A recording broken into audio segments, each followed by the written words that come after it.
ज्ञान को अंत में भक्ति में परिणित होना ही पड़ता है. It's a necessity that the jnana transforms into bhakti, because then you know that, oh my god, all of that I had been studying, all of that I had been so mindful of. बहुत अजीब सा लगता है ये सब सुन के कि संसार में ऐसा कैसे हो जाया जाए, क्योंकि संसार तो कोई मौका नहीं छोड़ता है हमको डिगाने का. हर वो चीज संसार करेगा जिससे हमारे भीतर ट्रिगर्स हों. Observe silence for a little while.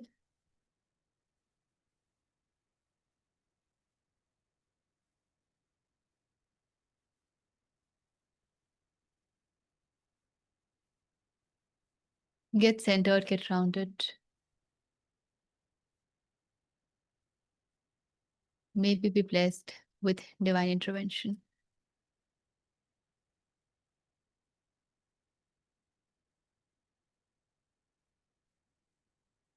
Namaste and welcome.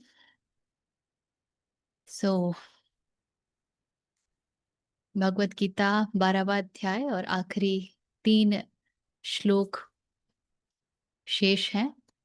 प्रवेश करें आप श्लोक में. 17 तक हमने किया था और अब कृष्ण बता रहे हैं कि वो कौन सी विशेषताएं हैं जो व्यक्ति में जब हो तो वो कृष्ण के लिए प्रिय हो जाता है. फिर से एक बार कहूंगी, इसका अर्थ ये बिल्कुल नहीं है कि जिनमें वो विशेषताएं नहीं है कृष्ण उनके प्रति पक्षपात करते हैं कि वो उनका प्रिय नहीं है. बस इतना होता है कि कृष्ण तो सबके लिए उपलब्ध हैं, किंतु वो व्यक्ति जो इन विशेषताओं के साथ नहीं जीता है, जो इन गुणों के साथ नहीं जीता है, विशेषता बोलना गलत होगा, जो इन गुणों के साथ नहीं जीता है, वो कृष्ण तक नहीं पहुंच पाता है. It is like Mount Everest is there for everyone, but only those who train themselves, who take the effort to go up, reach Mount Everest. Has Mount Everest stopped existing for others? It has not. But does everybody reaches Mount Everest? No. Just like that. ठीक है. तो इसके साथ 18, 19, 20 ये 3 बचा है ना हमारा 20वें अध्याय में. अभाजी 18वां पढ़ेंगे. समः शत्रौ च मित्रे च तथा मानापमानयोः शीतोष्णः सुखदुःखेषु समः सङ्गविवर्जितः. 19 भी. 19 also. तुल्यनिन्दास्तुतिर्मौनी सन्तुष्टो येन केनचित् अनिकेतः स्थिरमतिर्भक्तिमान् मे प्रियो नरः. कह रहे हैं समः शत्रौ च मित्र, जो शत्रु और मित्र के बीच में संभाव रखता है, तथा मान अपमान युक्त, और मान और अपमान के में भी कोई फर्क नहीं करता. शीत उष्ण सुख दुखेशु समः, जो ठंडी गर्मी में और सुख दुख में भी संभाव में रहता है. संग ववर्जितः, और सभी प्रकार के संग से, अटैचमेंट से दूर है, फ्री है. तुल्य निंदा स्तुति ही, अलाइक इन निंदा एंड स्तुति. मौनी संतुष्टः येन केनचित, मौन है, संतुष्ट है, येन केनचित, कुछ के भी साथ, whatever he gets he is असंतुष्ट. अनिकेतः, अनिकेत इज होमलेस, बिना निकेत के. स्थिर मति, जिसकी मति, जिसकी बुद्धि, जिसका मन स्थिर है. भक्तिमान, फुल ऑफ डिवोशन, भक्ति से भरा हुआ. मैं प्रिय न रहा, वो मुझे वो मनुष्य, वो नर मुझे प्रिय है। He who is alike to a friend and foe, and in respect and disrespect, who is same, equipoised, in cold and heat, and in joy and sorrow, which is your pleasure and pain, who is free from attachment, to whom praise and reproach are alike, who is silent, content with anything, homeless, steady minded, full of devotion. That man is dear to me.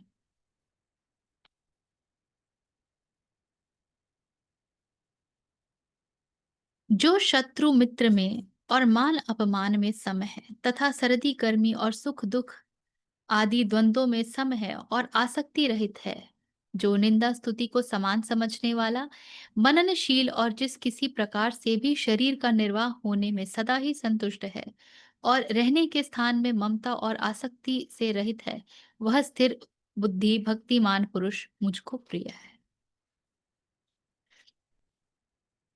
बिल्कुल यही बात हमने सांख्य में देखा था, जब अद्वैत की बात आई थी, जब सम होने की बात हुई थी, जब हुआ था कि जो द्वैत के सिरे हैं, उनसे ऊपर उठ करके आप उनके पार चले जाते हैं।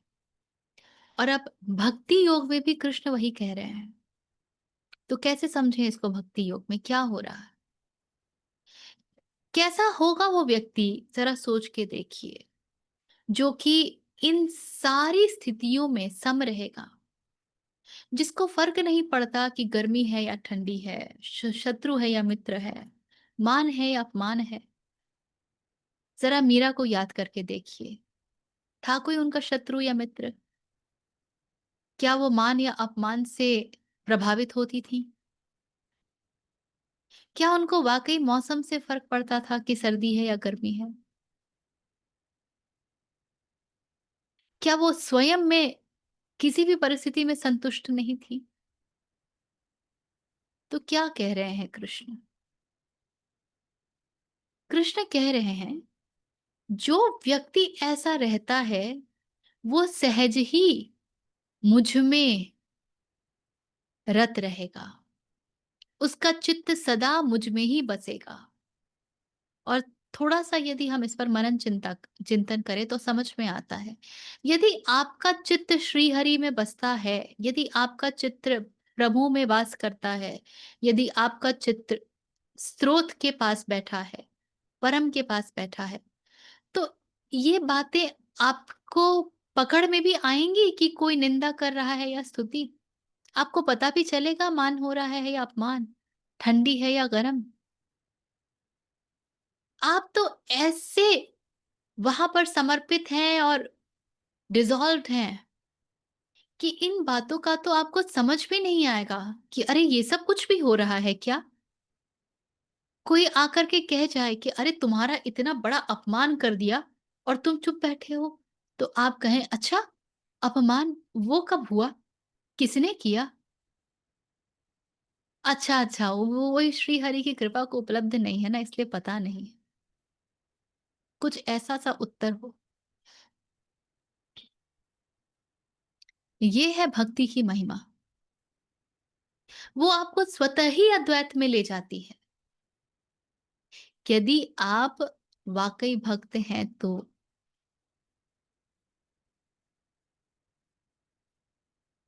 और भक्त बने बिना डिसॉल्व हो पाना असंभव है। ज्ञान को अंत में भक्ति में परिणीत होना ही पड़ता है। It's a necessity that the ज्ञान ट्रांसफॉर्म्स इनटू भक्ति।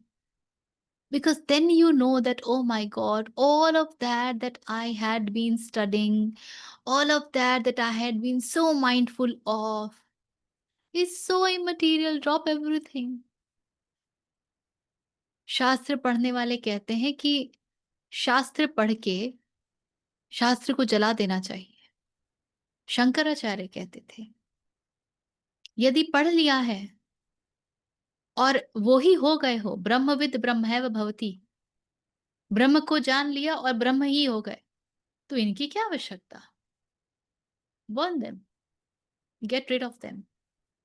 अगर वो पकड़ के रखा है तो एक आइडेंटिटी पकड़ के रखी है, तो अभी ब्रह्म से दूर हो। और जो वहाँ नहीं पहुँचा है, वो ऑटोमेटिकली इन चीज़ों में उलझा रहेगा, क्योंकि उसे अभी अपनी चिंता है, मेरा कौन मित्र है, मेरा कौन शत्रु है, मेरा मान, मेरा अपमान, अरे कितनी गर्मी, कितना सर्दी, मेरे शरीर को अच्छा नहीं लग रहा। और कई बार हमको ऐसा लग सकता है कि अरे! यदि मैं भक्ति में रत हो गई, तब तो मैं किसी की चिंता ही नहीं करूँगी, मैं तो लापरवाह हो जाऊँगी।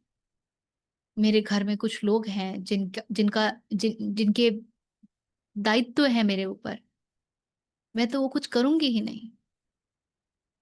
लेकिन बिल्कुल इसका उल्टा होता है। आपसे बेहतर कोई दायित्व का निर्वाह कर नहीं सकता। यदि आपने चुना है दायित्व का निर्वाह करना, तो ऐसा नहीं है कि छूट जाती है सब कुछ। आप कहते हैं कि हाँ, कृष्ण ने ही तो दिया है ये काम, इसको भी कर कर देते हैं। फिर आप ऐसे हो जाते हैं। उनके निर्वाह में आपके मन में कोई द्वेष नहीं आता कि अरे उसमें तो इतना मेरा समय खराब होता है ना, कि मैं क्या ही भजन गाऊँ, मैं क्या ही भगवत गीता पढ़ूँ। ऐसा कुछ नहीं होता फिर, क्योंकि गीता तो आप हो गए हैं, पाठ कौन करेगा? तो ऐसा व्यक्ति लापरवाह नहीं होता। ये संशय निकाल दीजिएगा। ये संशय बहुतों को होता है। एक समय मुझे भी लगता था।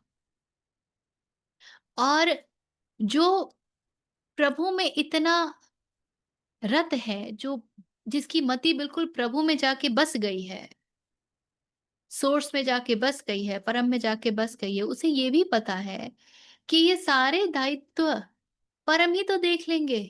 मैं चिंता क्यों कर रही हूँ? चिंता की आवश्यकता ही क्या है?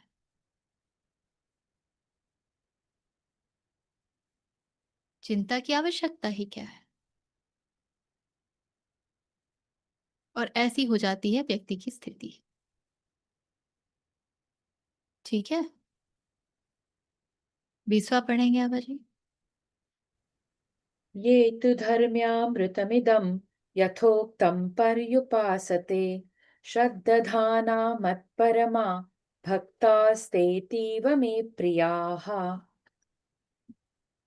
यह तो धर्म अमृतम, हु इंडीड दिस अमृत रूपी धर्म, द इमॉर्टल धर्म, इदम इज दिस इमॉर्टल धर्म, यथा उक्तम पर्युपासते, follows, पर्युपासते is follows how, यथा उक्तम, जैसा कहा गया है वैसे फॉलो करता है। श्रद्धानाः, endued with the dhan of shraddha, mat param, as the mat has become param, means regarding param as the supreme goal, bhaktah te ativ me priya, such a bhaktah, they are exceedingly dear to me. They who follow this immortal dharma as declared, or as said above, endued with Shraddha, regarding me as a supreme goal and devoted, they are exceedingly dear to me. परंतु जो श्रद्धा युक्त पुरुष मेरे परायण होकर इस ऊपर कहे हुए धर्म में अमृत को निष्काम प्रेम भाव से सेवन करते हैं, वे भक्त मुझको अतिशय प्रिय हैं।